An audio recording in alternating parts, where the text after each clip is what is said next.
Welcome to DarkTales Audio, your gateway to the darkest, most chilling stories ever told.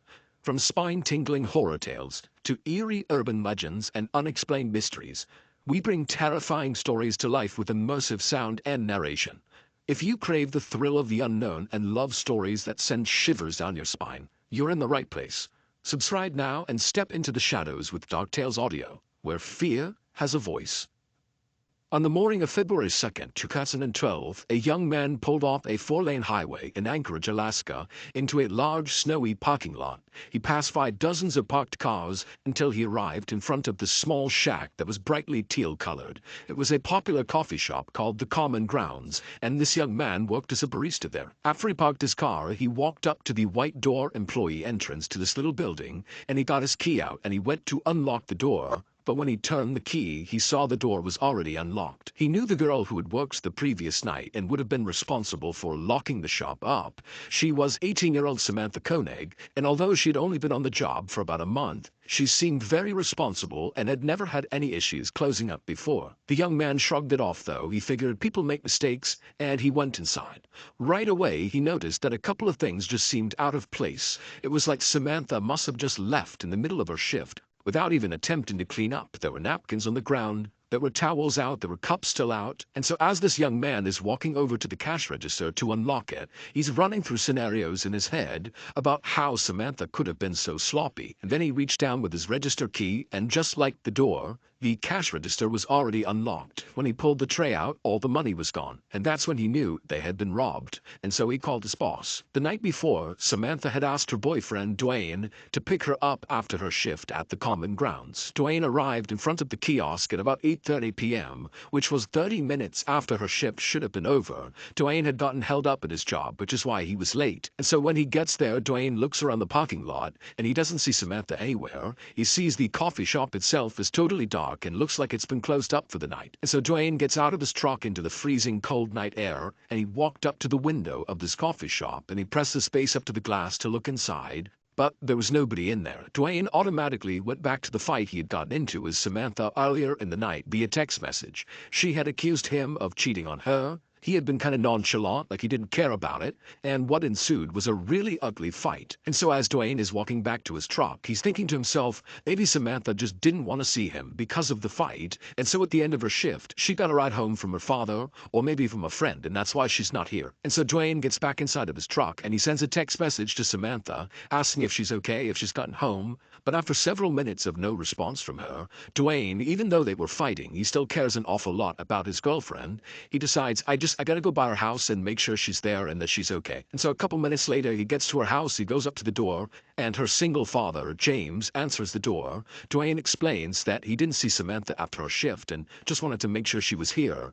But James says, she's not here. I have no idea where she is. I haven't spoken to her.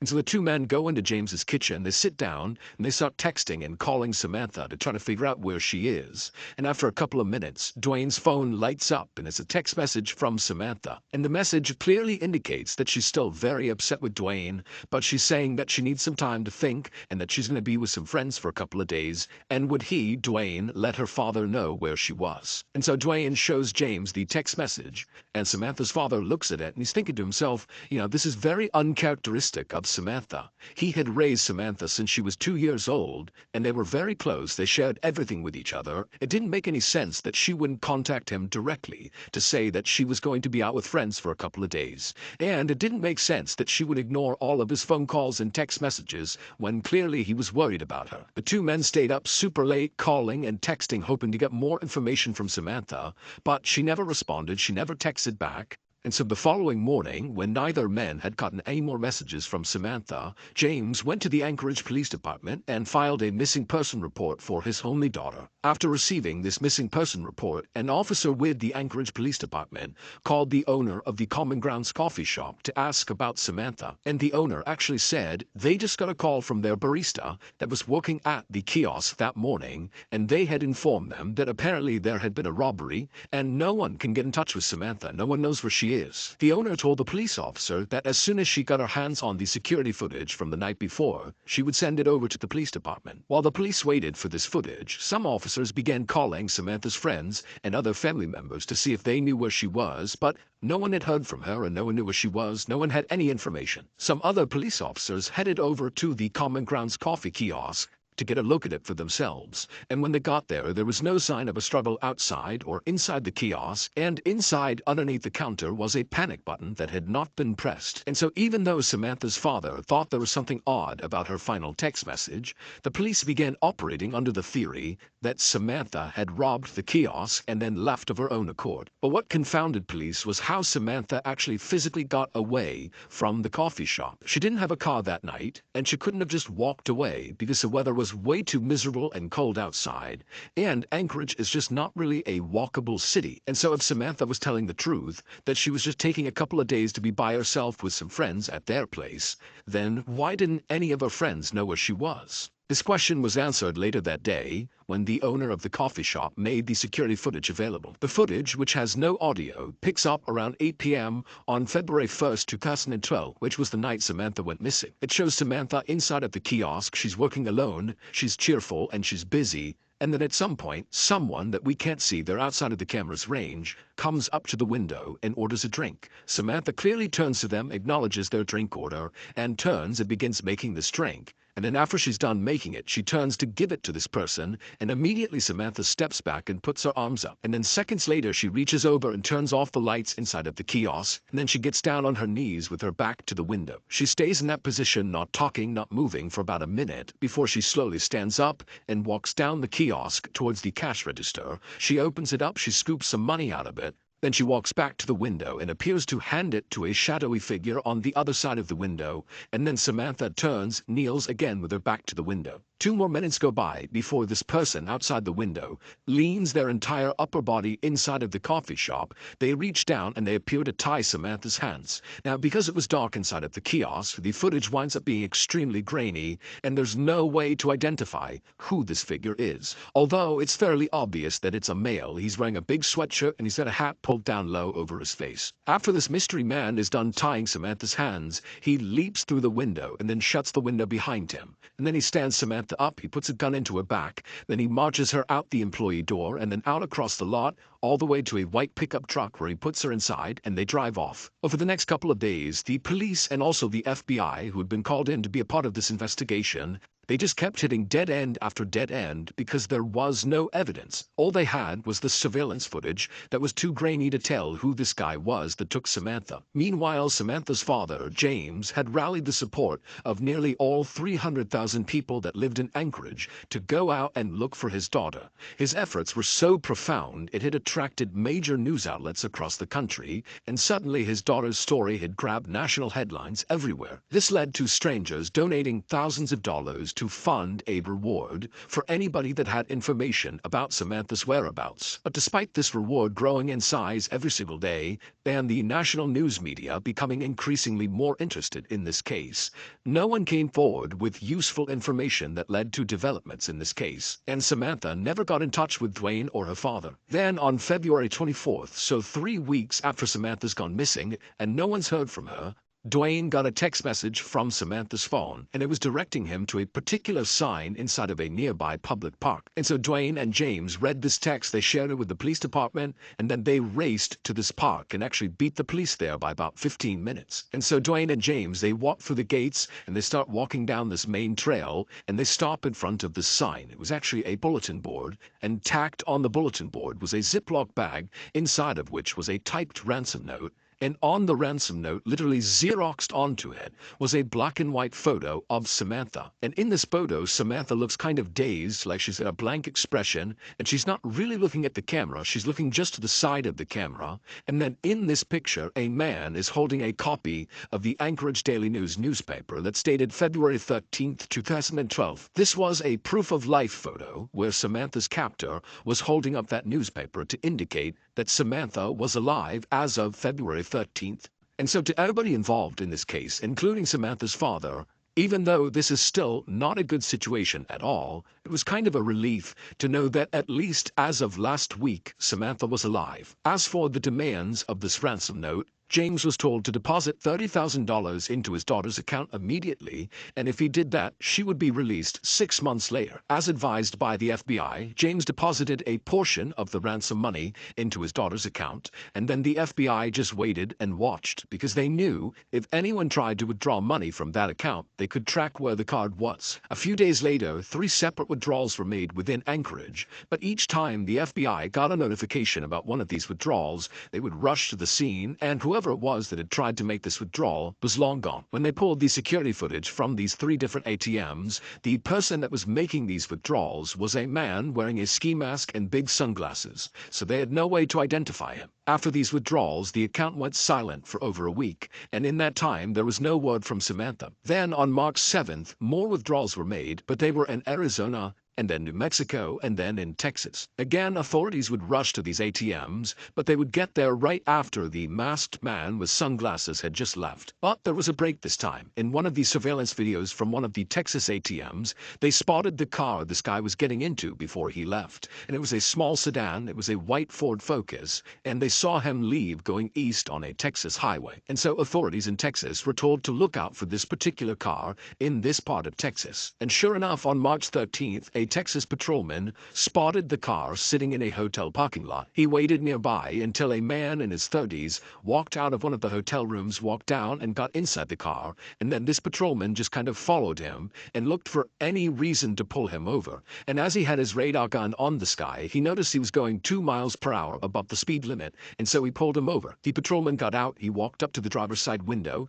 The window was already down, the man was very calm. The patrolman asked him for his license, and the guy handed him an Alaskan license. His name was Israel Keys, he was 34 years old, and he lived in Anchorage. The patrolman knew this was the guy. He called in backup, and before long they were searching Keys' car, and in the trunk they found a ski mask along with other clothes that matched the description of the guy who was making withdrawals from these different ATMs. They also found a gun, as well as Samantha's cell phone and debit card. After Keys was arrested and was brought into custody, he denied having any involvement with Samantha's disappearance. But after being presented with the overwhelming evidence that suggested otherwise, he caved and said yes, he would tell them the full story of what happened to Samantha, but they had to get him an Americano coffee, a peanut butter Snickers, and a cigar. Once he had said items, he began to speak, and what he said was so disturbing and so graphic, the FBI still has not released the full transcript of his confession. Here is the version of events based on what was made public. On February 1st, 2012, Keys decided he was going to rob the Common Grounds coffee kiosk. He walked up to the window expecting there to be some teenager working inside,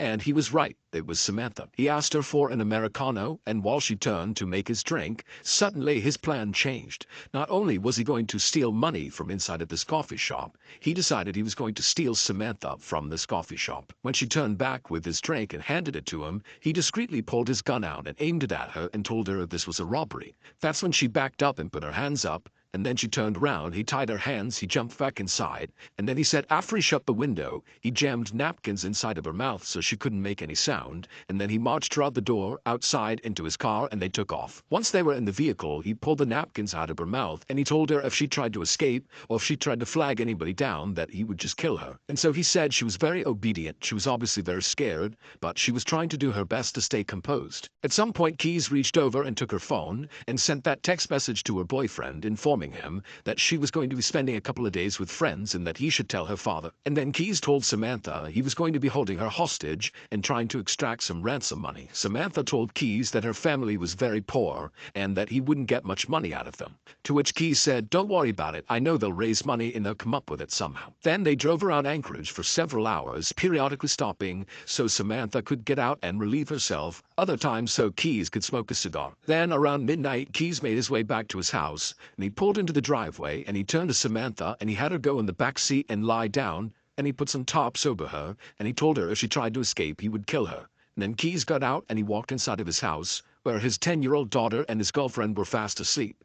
And in just a few hours, Keys and his daughter were scheduled to go to New Orleans for a 2-week-long luxury cruise. Keys left his house and went back to his car. He put a blindfold on Samantha, and then led her down the driveway to his shed. Once inside, he sat her down on an upturned bucket in the back of the shed, and then he put a rope around her neck, and he anchored each end of the rope to the wall so she was pinned to the wall. Then Keys turned his radio all the way up to make sure it masked any noise she might make, even though he reminded her repeatedly that if she made any noise he would just kill her, and by and large she was very obedient.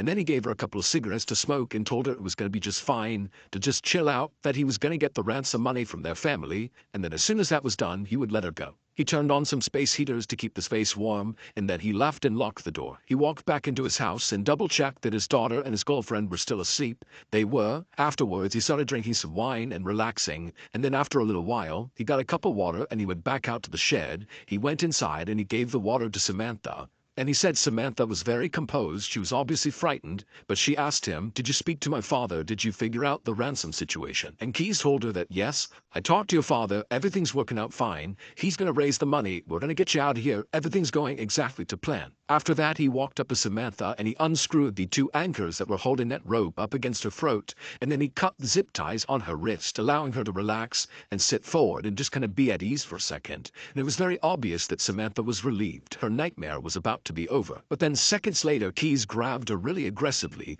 and tied her up all over again, this time much more thoroughly and much more tightly. It had been a cruel trick. When he cut her handcuffs and undid her necktie, he just wanted to see what she would do if she thought she was being let go, when in reality, he was never going to let her go. There was no ransom. He had not spoken to her father. It was all a big lie. Keys told investigators that as he was tying her up for that second time, he looked at her face, and she had this look of total resignation. He said she knew what was about to happen to her. After Keys tied her up, he left the shed and locked it behind him. He went inside to check one more time to make sure his 10-year-old daughter and his girlfriend were still asleep. When they were, he went back to the shed, he opened it up, he went inside, and this time when he stepped inside, it smelled like urine and sweat, and he looked down at Samantha and she was terrified. He walked up to her and he began to assault her, and then after he was done, he was standing over her, getting his clothes back on, and Samantha very stoically looks up at him and says, "Are you going to kill me?" And he says, "Yes, I am." As he put on his leather gloves, she tried to talk him out of it, but he said there was no other way. Keys would tell investigators that he was very impressed with Samantha's bravery. Shortly before 4 a.m., Keys drove a knife into Samantha's back before choking her until she stopped moving. He told investigators that she never made a sound. After she was dead, Keys left the shed and locked it behind him. He went into his house, he took a shower. Afterwards, he woke up his daughter and told her to start getting ready because they were leaving soon for the airport. While his daughter was getting ready, Keys went back out to the shed. He went inside. He rolled Samantha's body up in a top and pushed her towards the back. He unplugged the space heaters, turned off the lights, turned off the music, and then double-locked the shed and went back inside the house to make his daughter breakfast. At 5 a.m., a cab showed up at the house, and Keys and his daughter hopped inside, and they made their way to the airport, and then on to New Orleans, where they went on their 2-week-long vacation. After they got back, Keys went inside of his shed, he unrolled Samantha from her top, and by his account she still looked fairly lively, and so he dressed her in some new clothes, he put lots of makeup on her face, he braided her hair, and then he stitched her eyelids open, so it gave the impression she was alive and alert. And then he held up a copy of the Anchorage Daily News next to her, and then took several photos, creating that proof-of-life photo for the ransom note. If you want to see this photo, you can Google it, but that's up to you. After he took these pictures, he chopped her body up into pieces and then disposed of her in a nearby frozen lake. It would turn out Samantha was not Israel Keys's first victim. He was in fact a serial killer who specifically preyed on completely random people because he enjoyed watching them die. Over the years, he had hid what he called kill kits all over the United States, which were these caches filled with weapons and other tools designed to capture and kill people. This way, no matter where he was in the country, when he had an urge to go kill someone, he would just go to his nearest kill kit, dig it up, and then go target a random stranger. And he didn't care if you were young, old, big, small, male, female, alone, or in a group. Everyone was a target of opportunity. Keys told investigators that as soon as he saw Samantha inside of that coffee kiosk, instantly he knew he was going to kill her. Everything about the ransom, the robbery, all of it was just a lie to keep her in line, to give her some hope that she might get out of this alive, when in reality, the second she walked outside of the doors of that kiosk, she was dead. He's admitted to killing Samantha as well as an older couple up in Vermont, but he would take his own life in a jail cell in December of 2012 before he named any of his other victims. And so to this day, we have no idea how many people he killed. The best guess is 11, based on a drawing you made in his jail cell. Thank you for listening to DarkTales Audio. That's just a guess. We hope you enjoyed this chilling story and that it sent shivers down your spine. If you love eerie tales, mysterious legends, and spine-tingling horror, don't forget to subscribe and turn on notifications so you never miss a new story. Your support keeps the darkness alive. Until next time, stay curious, stay brave, and beware of the shadows. See you in the next tale.